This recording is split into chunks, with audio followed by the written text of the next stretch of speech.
देखिए, इससे पिछले वीडियो में मैंने आपके लिए वैद्युत प्रतिरोध, ओम का नियम, वैद्युत प्रतिरोध की विमा और मूल मात्रक, मुक्त इलेक्ट्रॉनों के अनुगमन वेग के आधार पर ओम के नियम की व्याख्या करा दी गई है। और अपने में वो इम्पोर्टेंट टॉपिक है। आज की जो वीडियो में चलेगा, आपका चलेगा विशिष्ट प्रतिरोध। समझ लीजिए इस वीडियो में कितना पढ़ाना है मुझे।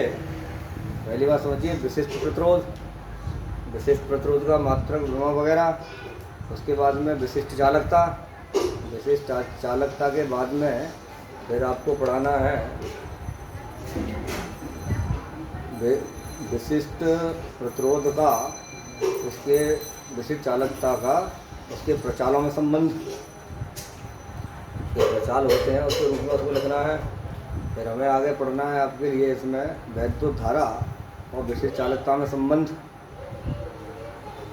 ठीक है नहीं। फिर उसके बाद में प्रतिरोध पर ताप का प्रभाव, ये वाला टॉपिक चलेगा। तो सबसे पहले आप हेडिंग डालिएगा विशिष्ट प्रतिरोध।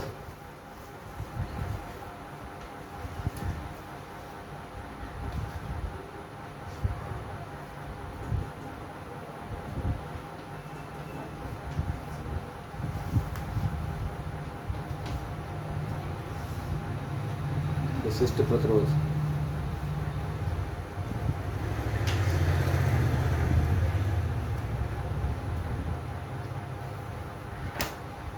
देखिए विशिष्ट प्रतिरोध लिखिए।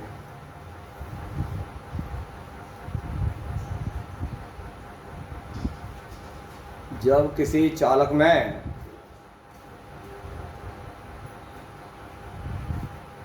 विद्युत धारा प्रवाहित की जाती है,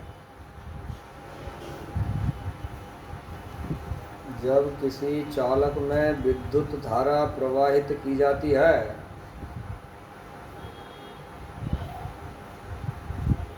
तो चालक के भीतर, चालक के भीतर किसी भी बिंदु पर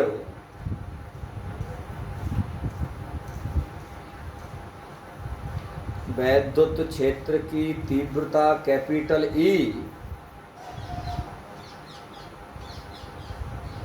वैद्युत क्षेत्र की तीव्रता कैपिटल ई तथा धारा घनत्व जे, धारा घनत्व जे के अनुपात को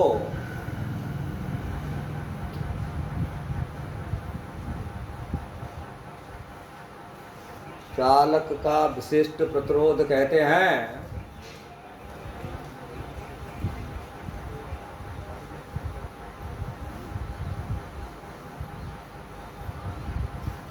इसे रो से प्रदर्शित करते हैं, इसे रो से प्रदर्शित करते हैं। तब परिभाषा के अनुसार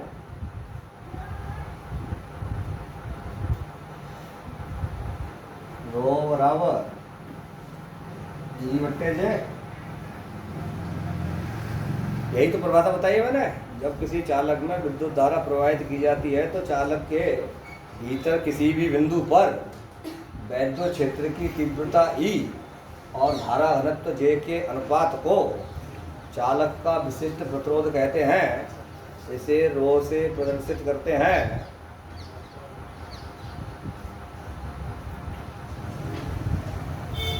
माना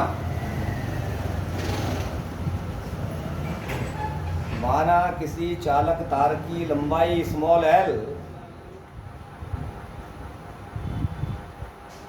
चालक तार की लंबाई स्मॉल एल तथा चालक के अनुप्रस्थ परिच्छेद का क्षेत्रफल, चालक के अनुप्रस्थ परिच्छेद का क्षेत्रफल कैपिटल ए है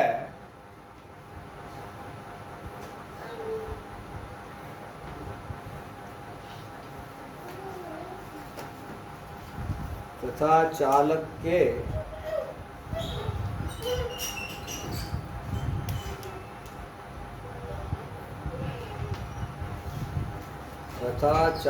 के सिरों के बीच विभवांतर भी लगाने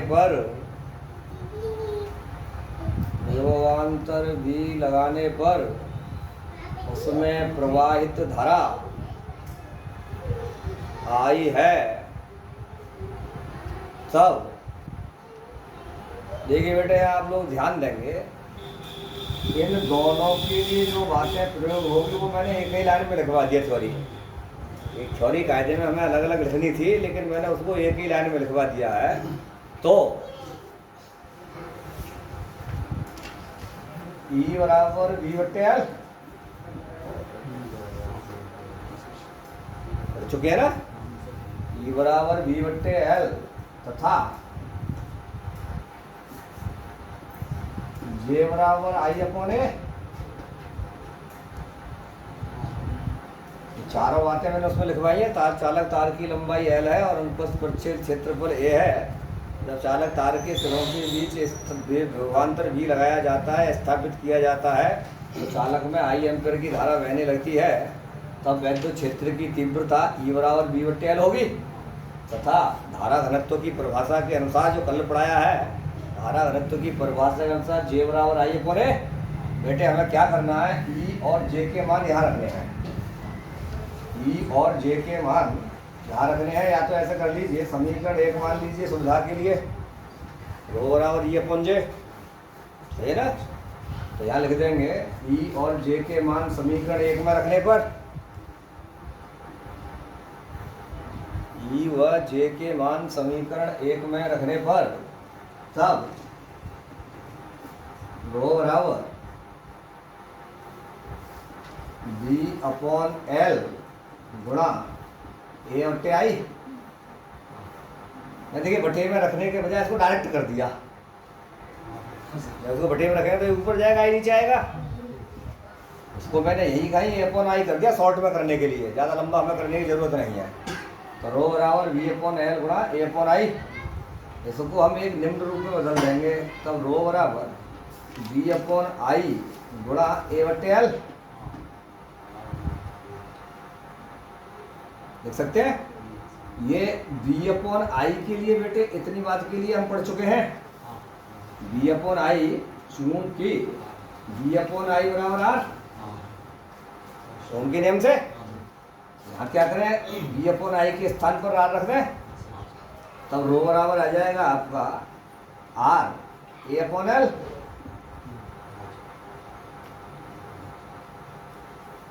यही क्या है, विशिष्ट प्रतिरोध के लिए व्यंजक है।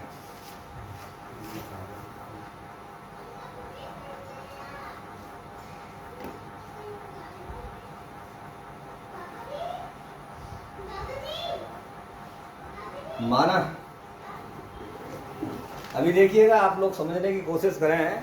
अभी जो मैंने इसकी जो विशिष्ट प्रतिरोध का डेफिनेशन करवाया वो एक थ्योरी में लिखवाया है। उसमें मैंने आपसे बोला है, क्या बोला है कि यदि किसी चालक में धारा प्रवाहित की जाए तो चालक के भीतर किसी भी बिंदु पर वैद्युत क्षेत्र की तीव्रता E और क्या बताया है, धारा घनत्व J का जो अनुपात है वो विशिष्ट प्रतिरोध कहलाएगा। इसे रो से प्रदर्शित करेंगे। और उसके द्वारा हम इनको निकाल करके कंडीशन ले आए, रो बराबर होता है R A/L। यहाँ से हमें विशिष्ट प्रतिरोध की परिभाषा लिखनी है प्रतिरोध के पदों में। ये क्वेश्चन आ जाता है, विशिष्ट प्रतिरोध की परिभाषा प्रतिरोध के पदों में लिखनी है। तो हम क्या करें, यहाँ पर मान लिया जाए L बराबर 1 मीटर तथा A बराबर 1 मीटर स्क्वायर। तब रो बराबर R, ठीक है नहीं। रो बराबर कितना आ जाएगा, R आ जाएगा ओम मीटर। यानी इसका मात्रक होगा, मैंने लिखवाया नहीं है, बाद में निकलवाऊंगा। इसका जो मात्रक होगा ओम मीटर होगा। यहाँ के अनुसार देख लीजिए, आर का मात्रक ओम, ए का मात्रक मीटर स्क्वायर, एल का मात्रक मीटर, मीटर स्क्वायर से घात कट गई, ओम मीटर बचा। इसके अनुसार हमें डेफिनेशन लिखनी है। लिखिए,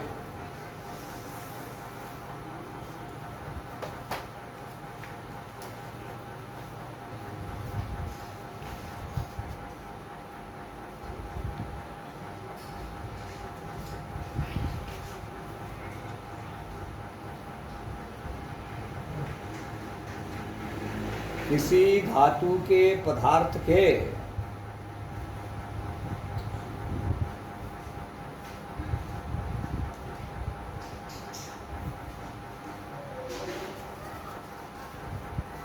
एक मीटर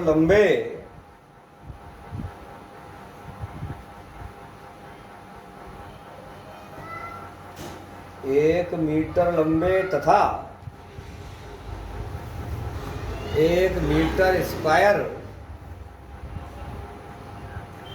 1 मीटर स्क्वायर अनुप्रस्थ क्षेत्रफल,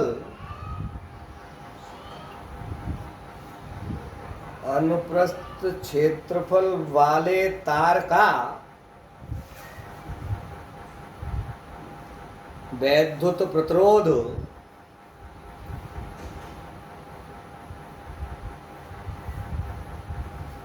उसके पदार्थ का विशिष्ट प्रतिरोध कहलाता है। नहीं, ये बात आई समझ में? अभी रो बराबर आर ही तो बचा है हमारा।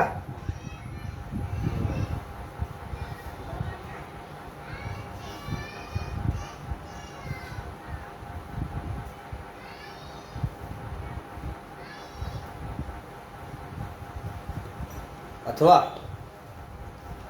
सिंपल भाषा में लिख लीजिए, और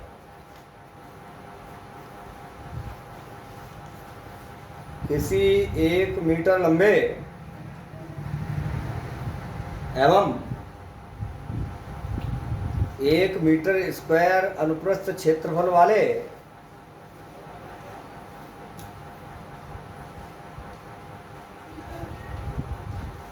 तथा 1 मीटर स्क्वायर अनुप्रस्थ क्षेत्रफल वाले तार का वैद्युत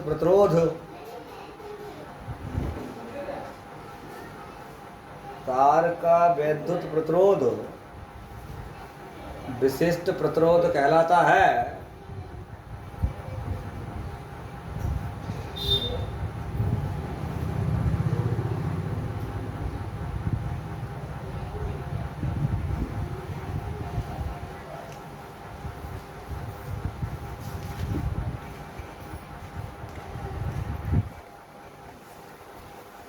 इससे आप समीकरण 2 बनाए,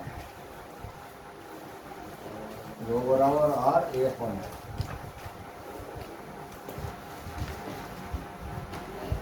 समीकरण 2 से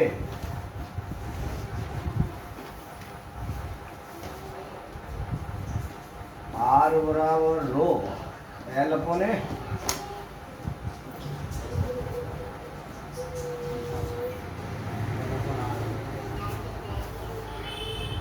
आर बराबर रो एल अपन ए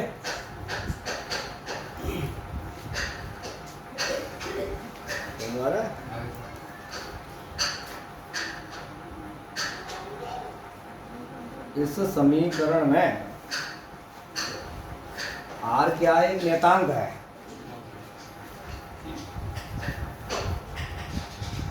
ओम के नियम में मैंने आपके लिए जब पढ़ाया था तो V/I का मान नियत रहता है, अर्थात उसका जो अनुपात होता है एक नियतांक होता है। उसी नियतांक को क्या कहते हैं? प्रतिरोध कहते हैं, जिसे R से प्रदर्शित करते हैं। ये नियतांक है। तब समीकरण 2 से फिर लिखेंगे, समीकरण 2 से ये नियतांक के बराबर आ गया, ठीक है। तो रो अनुक्रमानुपाती एल अपन ए,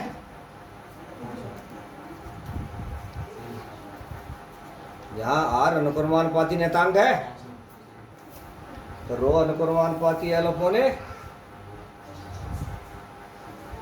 इससे क्या निष्कर्ष निकलेगा? किसी धातु के पदार्थ का जो विशिष्ट प्रतिरोध है वो उस धातु के तार की लंबाई के अनुक्रमानुपाती, समझ में आ रही है, तथा क्षेत्रफल के व्युत्क्रमानुपाती होता है। समझ में आ रही है। अर्थात इसका एक निष्कर्ष निकलेगा, यानी जो उसका विशिष्ट प्रतिरोध है प्रतिरोध के अनुक्रमानुपाती होगा। नहीं बात समझ में आई। ये विशिष्ट प्रतिरोध प्रतिरोध के अनुक्रमानुपाती होगा। यदि किसी धातु के तार का प्रतिरोध बढ़ेगा तो उसका विशिष्ट प्रतिरोध भी बढ़ेगा, दूसरे के बराबर है, अनुक्रमानुपात में है। उसको अनुक्रमानुपात में माना जाए तो क्या हो जाएगा, ये तार का अगर प्रतिरोध बढ़ेगा तो उसका विशिष्ट प्रतिरोध भी बढ़ेगा। इस विशिष्ट प्रतिरोध को एक नए नाम से भी जानते हैं, प्रतिरोधकता।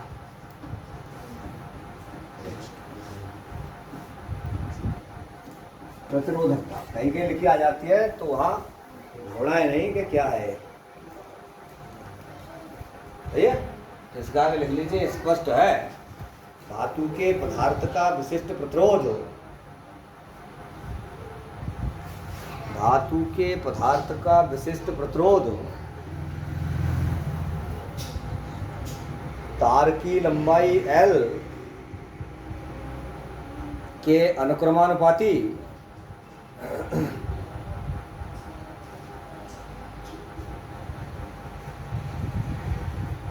तथा अनुप्रस्थ क्षेत्रफल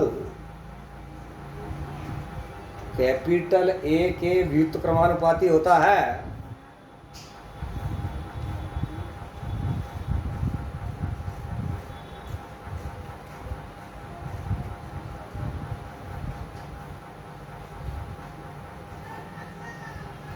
अर्थात विशिष्ट प्रतिरोध प्रतिरोध के अनुक्रमानुपाती होता है।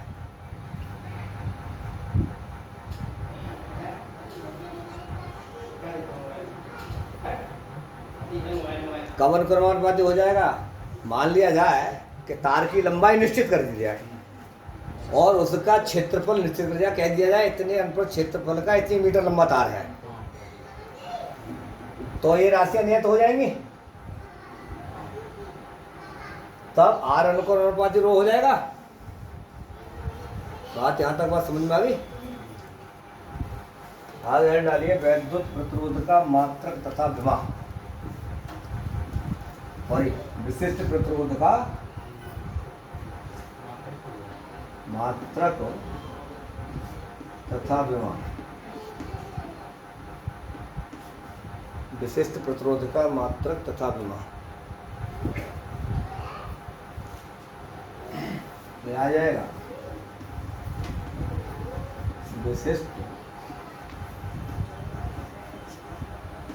प्रतिरोध का मात्रक बराबर आर का मात्रक गुणा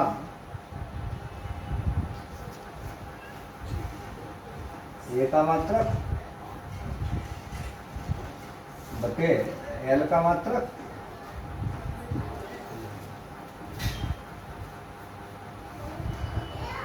बराबर आ जाएगा आर का मात्रक ओम गुणा मीटर स्क्वायर बटे मीटर, घात कट जाएगी, इसका मात्रक आ जाएगा ओम मीटर। यानी विशिष्ट प्रतिरोध का मात्रक जो होगा वो ओम मीटर होगा। और विमा, विमा कल वाले वीडियो में आपको निकलवा चुका हूं। प्रतिरोध की विमा ओम, ओम की विमा थी हमारी ml स्क्वायर टी की घात -3 ए की घात -2। तो मैं ध्यान हो, मुझे ध्यान है कल हम लोग निकाल के लाए थे तो गड़बड़ हो गई थी, यहाँ पर सेकंड को नीचे वाले को जोड़ना, उसमें गुणा करना भूल गए थे हम, तो बाद में इतना आया था। तो ml स्क्वायर टी की घात -3 ए की घात -2 ये ओम की है प्रतिरोध की। अभी एल और रहेगी इसमें मीटर, इसकी विमा कितनी होगी बेटे, ml की घात 3 e की घात -3 a की घात -2।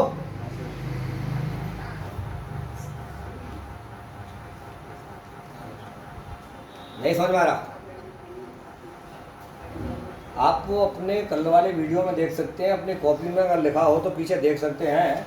ओम जो आर प्रतिरोध की जो विमा थी वो ml स्क्वायर e की घात -3 a की घात -2 थी। मीटर और इसमें मल्टीप्लाई हो गया तो मीटर की एक घात और बढ़ गई, तो यहाँ हो गया ml की घात 3 t की घात -3 a की घात -2। ये विशिष्ट प्रतिरोध का मात्रक और विमा। ठीक है, आगे लिखिए विशिष्ट चालकता।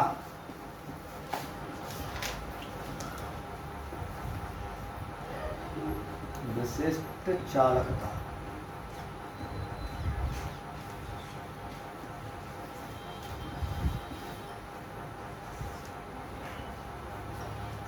वहां मैंने आपको वैद्युत चालकता पढ़ाई थी। तो वैद्युत चालकता क्या थी? वैद्युत चालकता आपकी थी विद्युत प्रतिरोध के व्युत्क्रम क्रम को वैद्युत चालकता कहते हैं। ठीक इसी प्रकार से यहाँ पर भी क्या है, विशिष्ट प्रतिरोध के व्युत्क्रम क्रम को विशिष्ट चालकता कहते हैं। देखिएगा, विशिष्ट प्रतिरोध के व्युत्क्रम क्रम को विशिष्ट प्रतिरोध के व्युत्क्रम क्रम को विशिष्ट चालकता कहते हैं।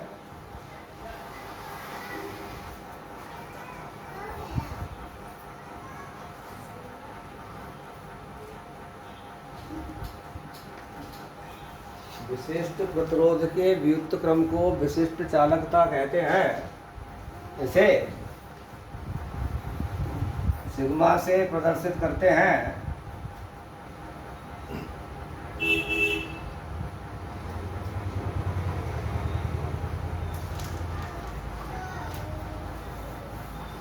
यदि धातु के किसी पदार्थ का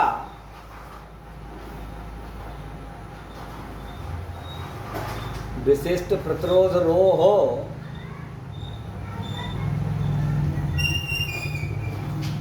तो उसकी विशिष्ट चालकता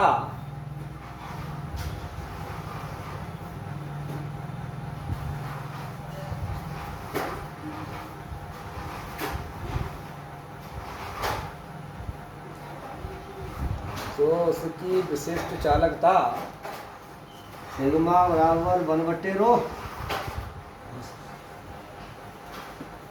सिग्मा बराबर 1/रो।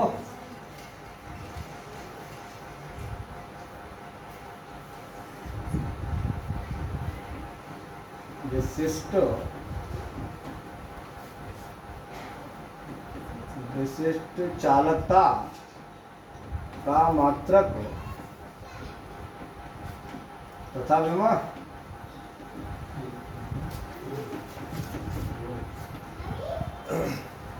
विशिष्ट चालकता का मात्रक तथा विमा।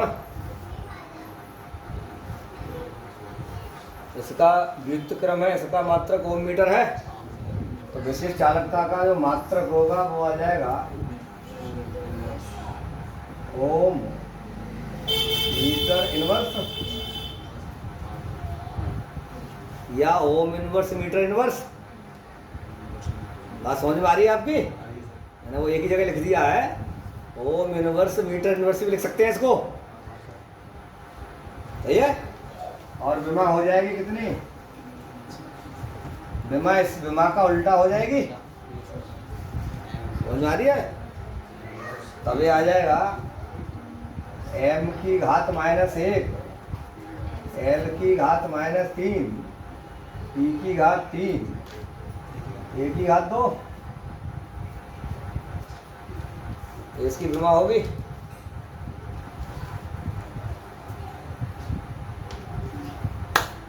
उतारो जल्दी। इसके बाद क्या टॉपिक है?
अगला हेडिंग है विशिष्ट प्रतिरोध।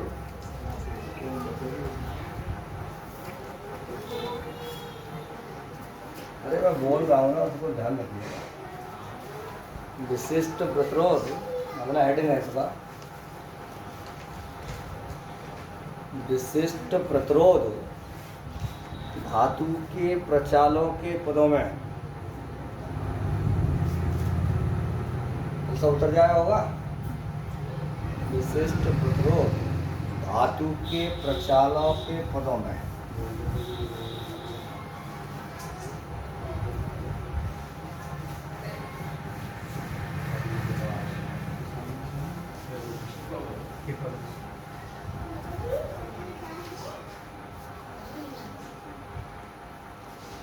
विशिष्ट प्रतिरोध धातु के प्रचालों के पदों में।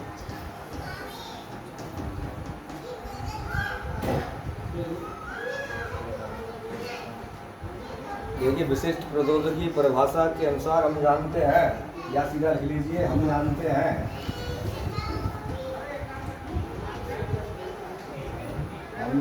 हैं रो बराबर आर ए अपॉन एल। यही पढ़ाया है, ठीक है। ओम के नियमानुसार, ओम के नियमानुसार आर बराबर M L upon N E square eta. कल पढ़ाया था ओम के नियम की उत्पत्ति अनुगमन वेग के आधार पर। ये प्राचाल है, इसके प्रचाल पद हैं इसके। तो आर बराबर कल पढ़ाया था हमने आपके लिए, कल के वीडियो में दिया है, आर बराबर M L upon N E square eta है। ये बातें आपको ध्यान रखनी होंगी, छोटी छोटी बातें। कभी कभी ऑप्शन में भी आ जाता है सीधा सीधा, आर का मान क्या होगा, और इसी में से उठा करके 4 ऑप्शन बनाएगा वो। इस ए को ऊपर भी पहुंचा सकता है, एल को नीचे भी ला सकता है, टाउ को मल्टीप्लाई में भी ले जा सकता है, ई को मल्टीप्लाई में ले जाकर कुल मिला करके 3 ऑप्शन बिगाड़ेगा, और तीनों ऑप्शन इसी से मिलते जुलते बनाएगा। सही ऑप्शन को आपको चुनना है। सही ऑप्शन हमारा है आर बराबर एम एल बटे एन ई स्क्वायर एटा। और मेरे बेटे इसका मान ध्यान रख देता हूँ,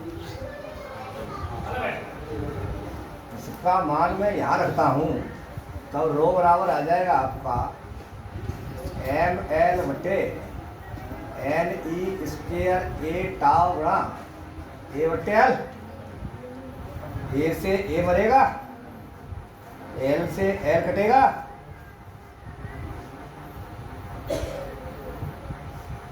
कोई गलती?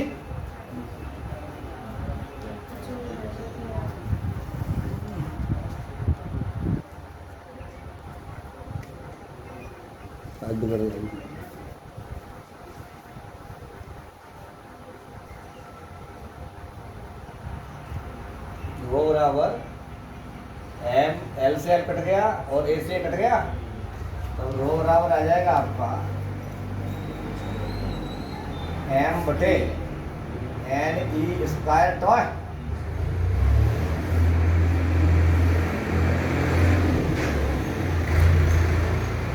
स्पष्ट है, धातु के पदार्थ का विशिष्ट प्रतिरोध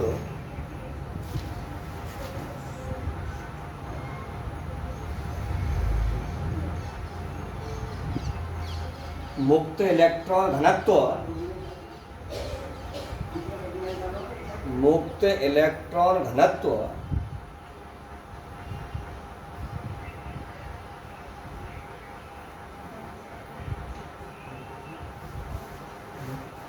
अथवा इलेक्ट्रॉनों की प्रकृति पर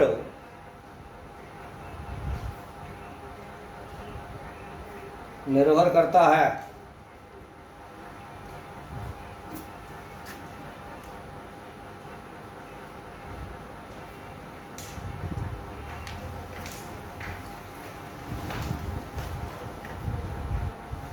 यह n जो है ना, ये क्या है? प्रत्येकांक आयतन में मुक्त इलेक्ट्रॉनों की संख्या है ना? इसको क्या कहते हैं? मुक्त इलेक्ट्रॉन घनत्व भी कहते हैं। ये प्रत्येकांक आयतन है, मुक्त इलेक्ट्रॉन की संख्या, इसे क्या कहेंगे? मुक्त इलेक्ट्रॉन घनत्व भी कहेंगे। तो ये जो विशिष्ट प्रतिरोध है अपने प्रचालों के पदों में हो गया, इसके प्रचाल के पद हो गए। m धातु के पदार्थ का द्रव्यमान हो गया, n उस धातु में मुक्त इलेक्ट्रॉनों की संख्या हो गई, e उस एक इलेक्ट्रॉन पर आवेश की मात्रा होगी, टॉ क्या हो गया? जब वो धातु के अंदर मुक्त इलेक्ट्रॉन अनियमित गति करेंगे तो धातु के धनायनों से बार बार टकराएंगे। तो किसी मुक्त इलेक्ट्रॉन की धातु के धनायनों से दो क्रमागत टक्करों के बीच का जो समय अंतराल है वही उसका क्या है? श्रांति काल है, वो टाव है। समझ में आ गया तक? अगला आइटम डालिएगा।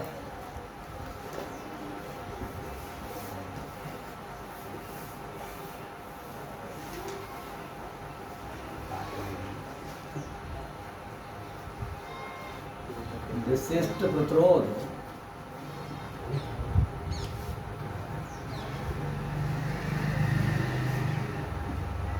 विशिष्ट प्रतिरोध तथा धारा घनत्व में संबंध।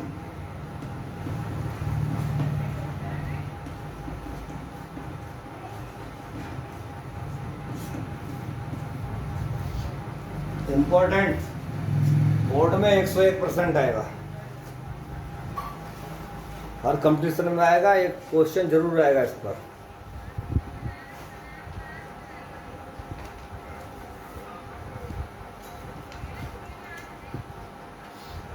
देखिए आज का वीडियो इससे पहले का बिगड़ा होगा, जूम हुआ होगा अपने आप, ब्लर भी आएगा कभी कहीं कहीं, फिर अपने आप सही हो जाएगा। कारण है कि आज कैमरे का लॉक लगाना भूल गया है, कैमरे में लॉक नहीं लगाया है, तो वैसे थोड़ा धुंधला भी आएगा, कहीं ब्लर आएगा, लेकिन उसके बाद स्पष्ट दिखाई देगा। तो आप लोग वहाँ क्या करें कि वहीं पर उसको रोक लें, वहीं को उसको क्लिक कर दें, वहीं रुक जाएगा, फिर आराम से उसको उतार लें। वैसे सब चीज़ सब आएगी, स्क्रीनशॉट ले लीजिए, उससे लिख जाएगा। इसके बाद लॉक लगा दिया है मैंने कैमरे का, अब बिल्कुल सही आएगा। अब ये जूम नहीं होगा, अपने आप ब्लर नहीं होगा। तो यहाँ बात आई है विशिष्ट प्रतिरोध तथा धारा घनत्व में संबंध। देखिए, यदि किसी धातु के पदार्थ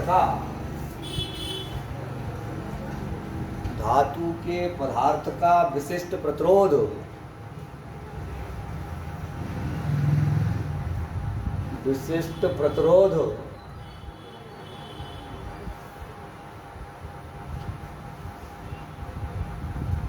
रो हो,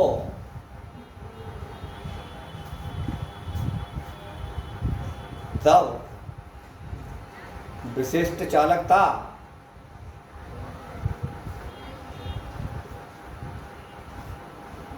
सिग्मा बराबर 1/ρ। वही पढ़ा है, जहां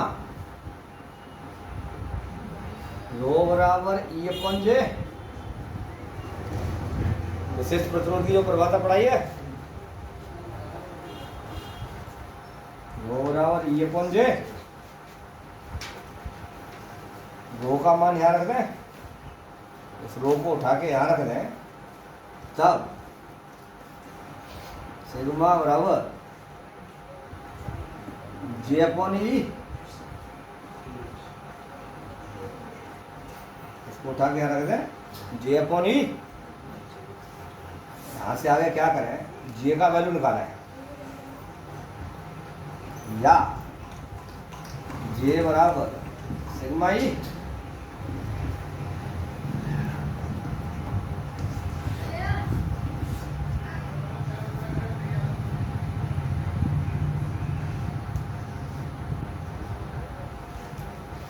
सदिश रूप में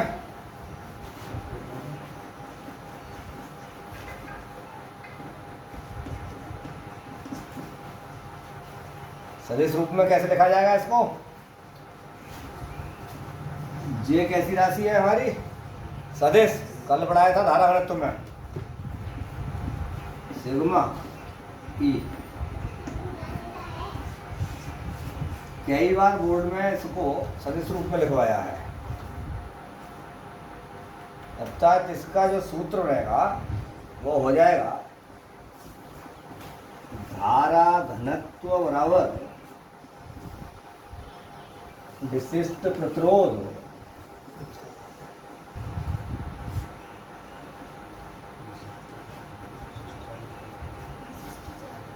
विशिष्ट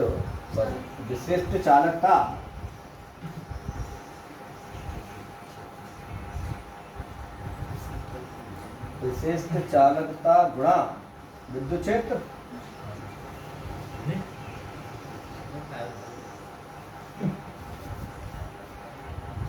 गुणा विद्युत क्षेत्र।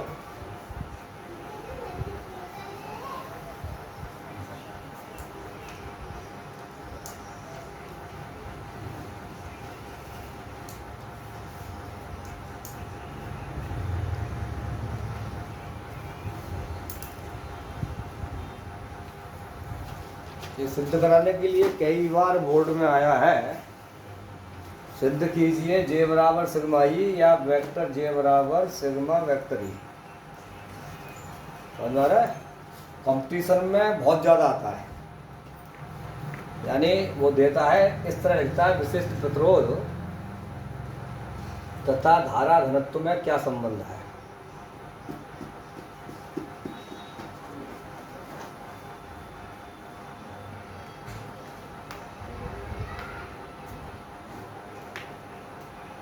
देखिए यहाँ हेडिंग भी गलत हो गई है, उसी के कारण वहाँ मेरा दिमाग चल रहा था, कैमरे को बिगड़ने के कारण माइंड डिसबैलेंस हुआ है। ये जो संबंध है विशिष्ट प्रतिरोध, फिर विशिष्ट प्रतिरोध, विशिष्ट चालकता और धारा घनत्व में संबंध है। यहाँ पर आप ध्यान रखें ये विशिष्ट चालकता है,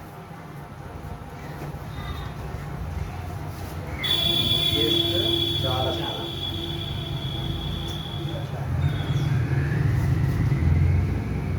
आप लोग समझ रहे होंगे फिजिक्स इसलिए खराब सब्जेक्ट है, जानने के बावजूद भी सब कुछ सही चल रहा है, लेकिन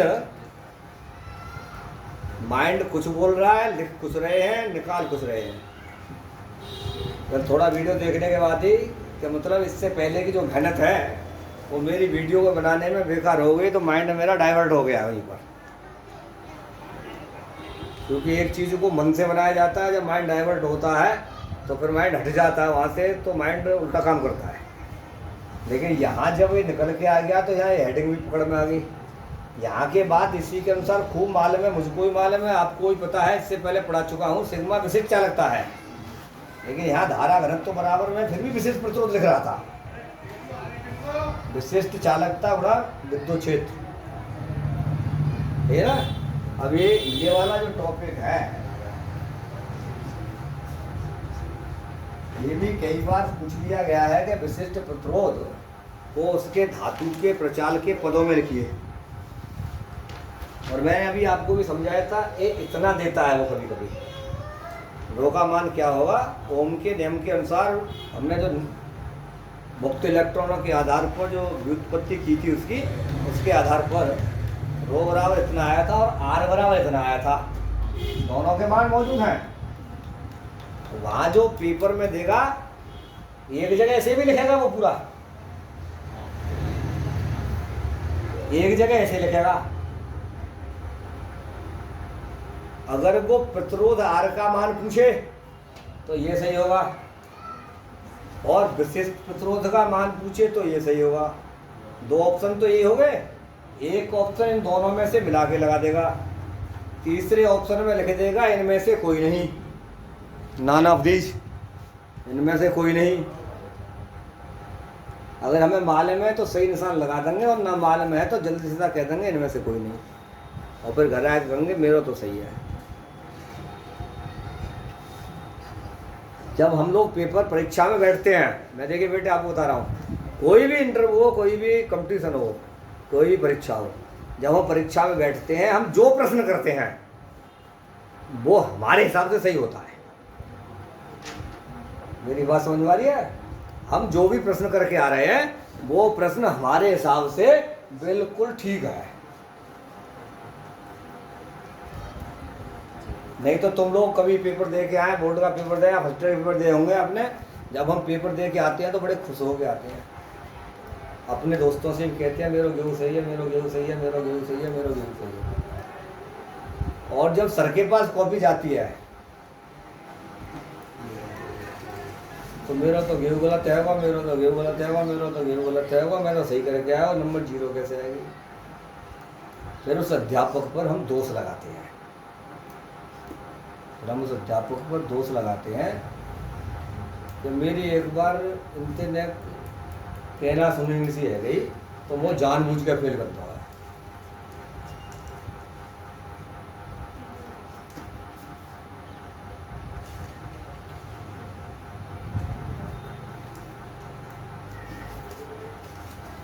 वीडियो चल रहा है तो फिर क्या होता है उसमें, हम लोग फिर उसमें कमी ढूंढते हैं, हम अपनी कमी को नहीं देखते हैं। इसलिए मैं आपको मैसेज देना चाहता हूँ, फिजिक्स हो या कोई भी सब्जेक्ट हो, हमें पूर्ण कॉन्फिडेंस हो तभी हम उसको सही माने। हमारे पास घर पर बुक भी है, पढ़ाया हुआ लिखाया हुआ भी है, पहले आप अपने पेपर को जो लिखा है उसको उससे मिलाइएगा, तब जा कर के सही होगा। अगला हेडिंग डालिए, उसमें से भी अब जो पढ़ाने जा रहा हूँ उसमें से भी जरूर एक क्वेश्चन हर कंपटीशन में और बोर्ड में आता है।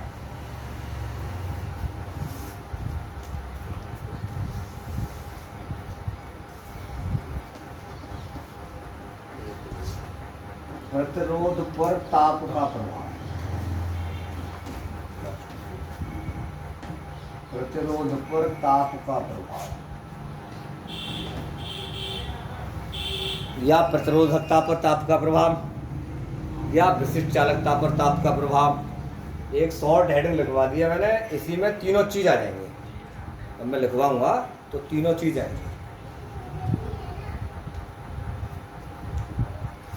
समझ में आ रहा है आप लोगों की? मैं केवल बड़ी हेडिंग नहीं बनाया है। प्रतिरोध पर ताप का प्रभाव, जब प्रतिरोध पर ताप का प्रभाव पड़ेगा तो प्रतिरोधकता पर ताप प्रभाव डालेगी, और विशिष्ट चालकता पर भी प्रभाव डालेगी, और वैद्युत चालकता पर भी प्रभाव डालेगी। चारों चीज प्रभावित होंगी ताप के कारण। समझ में आ रही है? सबसे पहले नंबर 1 में डालेंगे धातुओं पर।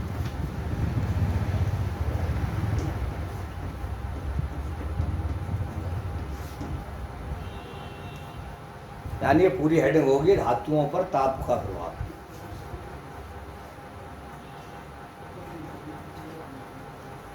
देखिए, किसी धातु के तार का ताप बढ़ने पर, किसी धातु के तार का ताप बढ़ने पर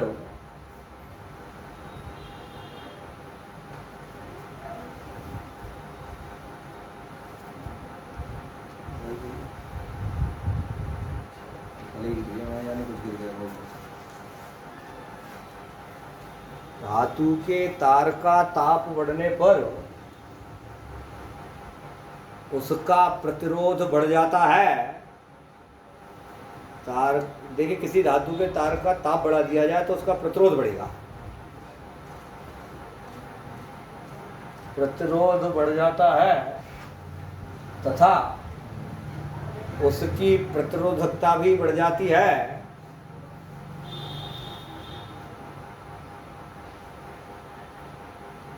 लेकिन ताप बढ़ने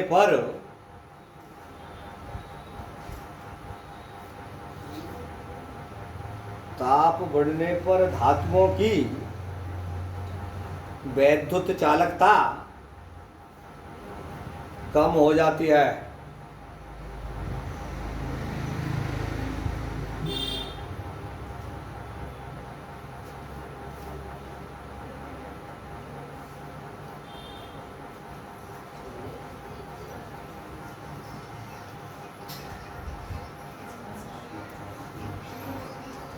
बात समझ में आएगी, विशिष्ट चालकता भी कम होगी।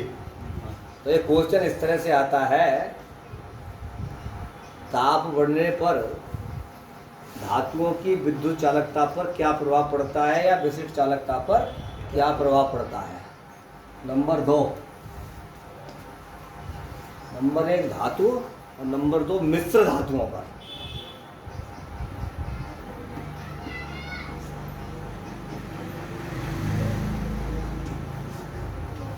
मिश्र धातुओं पर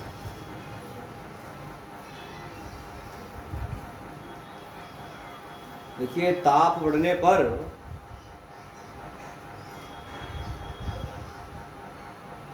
मिश्र धातुओं की प्रतिरोधकता भी बढ़ जाती है।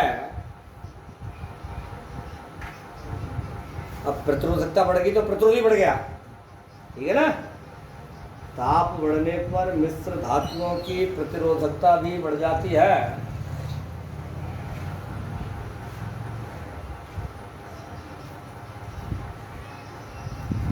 लेकिन धातुओं की अपेक्षा यह कम बढ़ती है।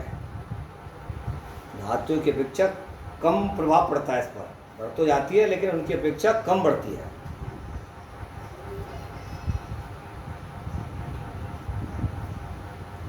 कभी कभी 1-2 बार क्वेश्चन आ गया है, किन्हीं 2 मिश्र धातुओं के नाम लिखिए। सही है।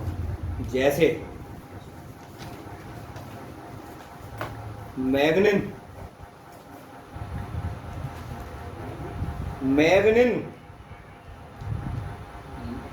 देख लेंगे। जैसे मैग्नीन, ठीक है। दोबारा लिखा कॉन्स्टेंटन, कॉमा लगा करके, मैग्नीन, कॉन्स्टेंटन तथा नाइक्रोम आदि मिश्र धातुएं हैं। अब आप मेरी भाषा समझ रहे हैं। मिश्र धातुओं पर ताप बढ़ने पर प्रतिरोध बढ़ेगा, प्रतिरोधकता भी बढ़ेगी, विद्युत चालकता और विशिष्ट चालकता दोनों घटेंगी। लेकिन ये सब जो प्रभाव होगा धातुओं की अपेक्षा कम मात्रा में होगा। समझ में आ रही है। नंबर 3 अर्धचालकों पर।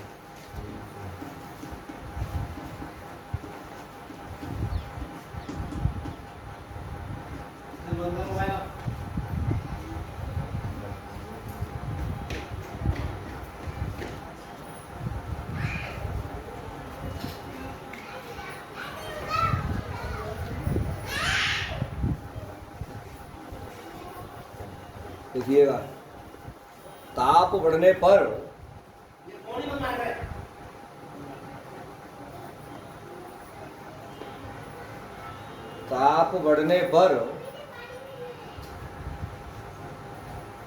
अर्धचालकों की प्रतिरोधकता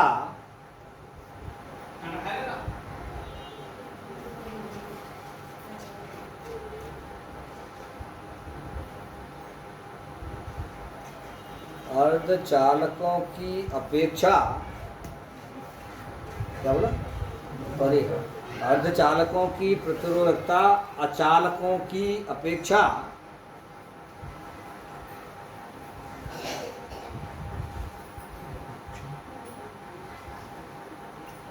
अधिक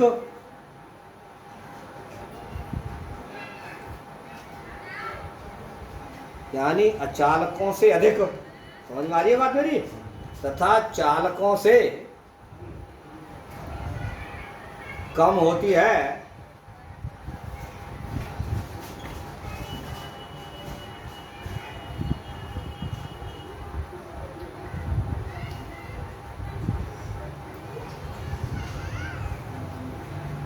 हुआ है नहीं आगे।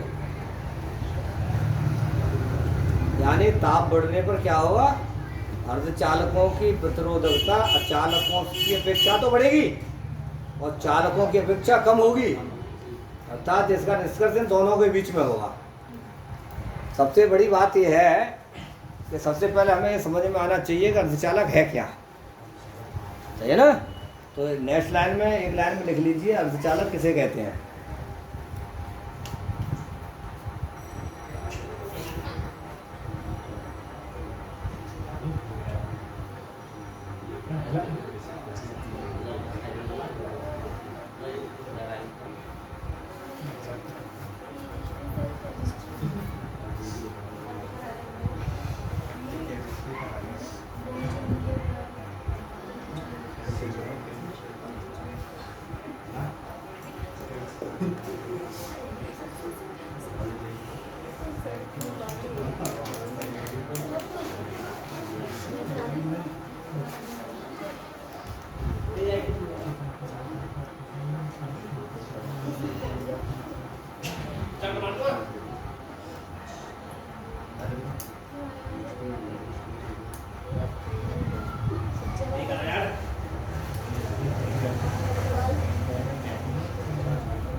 और क्या लिख ले, वे पदार्थ जिनकी विद्युत चालकता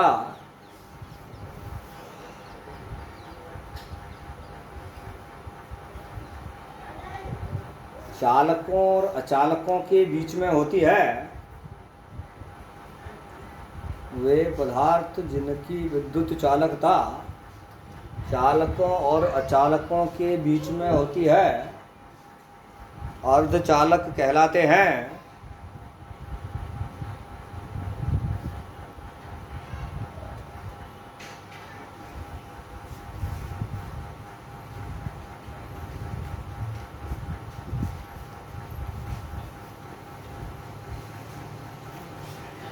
अर्धचालकों की प्रतिरोधकता पर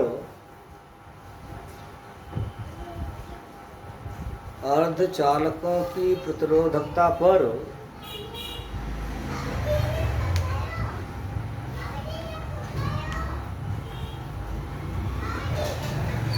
ताप का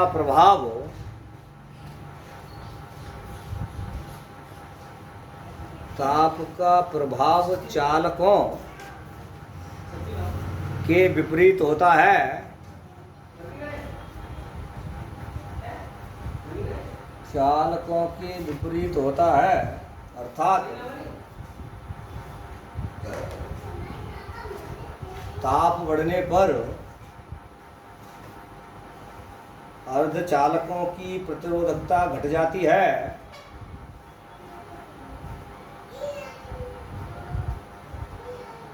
तथा वैद्युत चालकता बढ़ जाती है।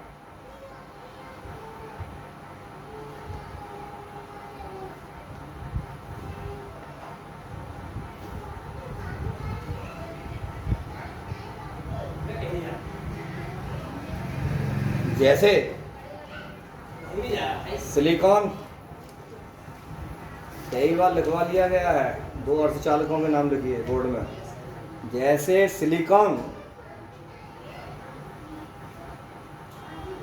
जर्मेनियम, कौन लगा लिखना है, सिलिकॉन, जर्मेनियम, सेलिनियम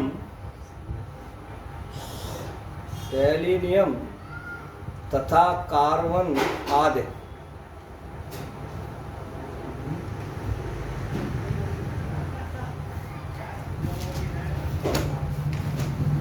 आगे लिखिए वैद्युत अपघट्यों पर ताप का प्रभाव। नंबर 4, वैद्युत अपघट्यों पर।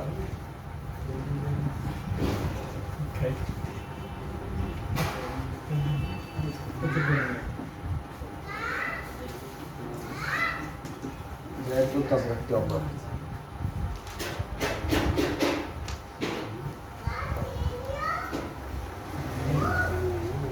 देख लीजिए, वैद्युत अपघट्यों पर ताप का प्रभाव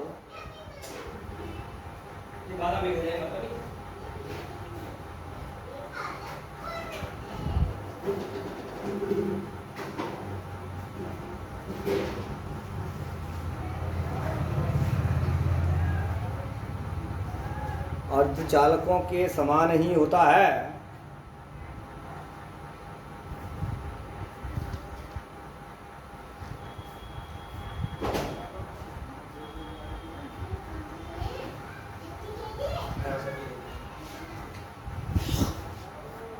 अर्थात ताप बढ़ने पर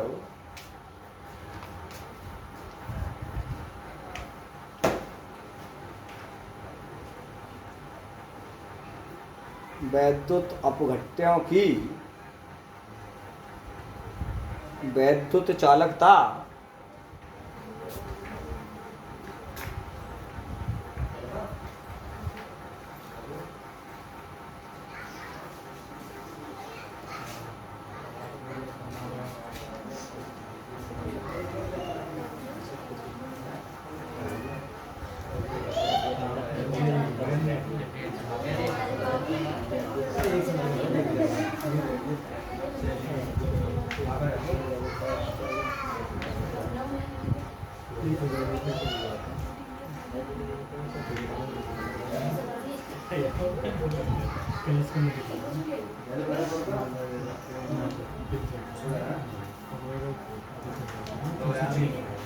वैद्युत प्रतिरोधकता भी कम हो जाती है। ये यार, वैद्युत चालकता बढ़ जाती है। वैद्युत चालकता बढ़ जाती है। और चालकों में क्या हो रहा था? ऊर्जा घट रही थी, वही तो लिखवाया, उनके समान होता है।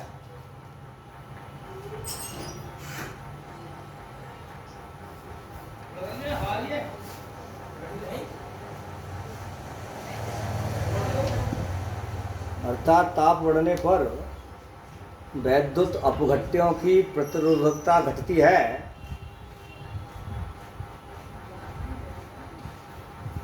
तथा उनकी श्यानता भी कम हो जाती है। पूछ लेता है कभी कभी, ताप का श्यानता पर क्या प्रभाव पड़ता है? श्यानता भी कम हो जाती है। देखिए, आज की वीडियो में बस इतना ही। तो अगला वीडियो होगा आपका कल, उसमें ओमीय अनोमीय परिपथ, ओमीय और अनोमीय परिपथ। ओमीय परिपथ के लिए मैं कल बता चुका हूँ आपको, ओम के नियम में वह परिपथ जो ओम के नियम का पूर्णतः पालन करता है ओमीय परिपथ कहलाता है। अर्थात बी और आई के बीच खींचा गया ग्राफ एक सीधी रेखा होती है, ओम के नियम का पालन करता है। अनोमीय परिपथ वो होता है जिसमें बी और आई के बीच खींचा गया ग्राफ एक सीधी रेखा न होकर के वक्राकार रेखा होती है। जैसे हम क्या करें, धातु के तार की जगह पर टॉर्च का बल्ब ले लें, तो उसके द्वारा जो वो ग्राफ बनेगा वो ऐसे बनेगा। बी और आई के बीच ग्राफ होगा वो ऐसे होगा, पैराबोलिक। टॉर्च की लाइट है, ऐसे जाएगी। देखिए, तो सब उतरी गया होगा।